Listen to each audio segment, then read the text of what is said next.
Les carillons de la rentrée scolaire de l'année scolaire 2024-2025 ont effectivement retenti ce 9 septembre 2024. Dans l'arrondissement d'Nkola-Famba, pour s'en rendre compte, le sous-préfet et son état-major ont effectué des visites dans au moins une dizaine d'établissements scolaires, niveau secondaire et primaire, que ce soit public ou privé, de sa circonscription de commandement. Ici, par exemple, au lycée bilingue d'Nkolmeyan, le sous-préfet va s'adresser aux élèves dans les salles de classe. Même ambiance aussi dans des collèges privés.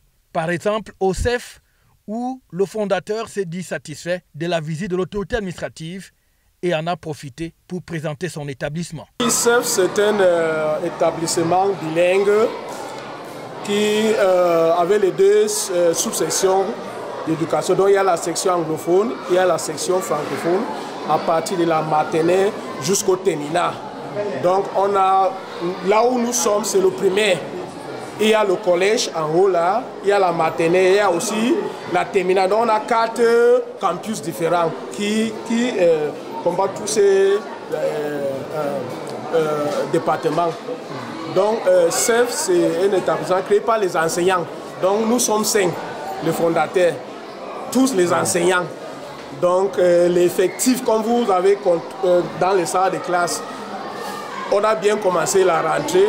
Tous les enseignants sont présents dans les salles de classe. Ils ont donné les cours depuis le matin. Que ce soit au groupe scolaire bilingue Sainte-Ange d'Nkwabang ou encore au lycée bilingue d'Nkwabang, le sous-préfet, accompagné par Madame le proviseur et Madame le censeur, ainsi que d'autres staffs de cette administration scolaire, est allé s'adresser une fois de plus aux élèves, que ce soit en classe de 6e ou en classe de terminale. Question donc pour l'autorité administrative de l'arrondissement d'Nkola-Famba de toucher du doigt par lui-même l'effectivité de la rentrée et au terme, le bilan est plutôt positif. Après avoir fait le tour de pratiquement 8 établissements, 4 pour le primaire et 4 pour le secondaire, on peut se risquer de dire que la rentrée scolaire 2024-2025 est une effectivité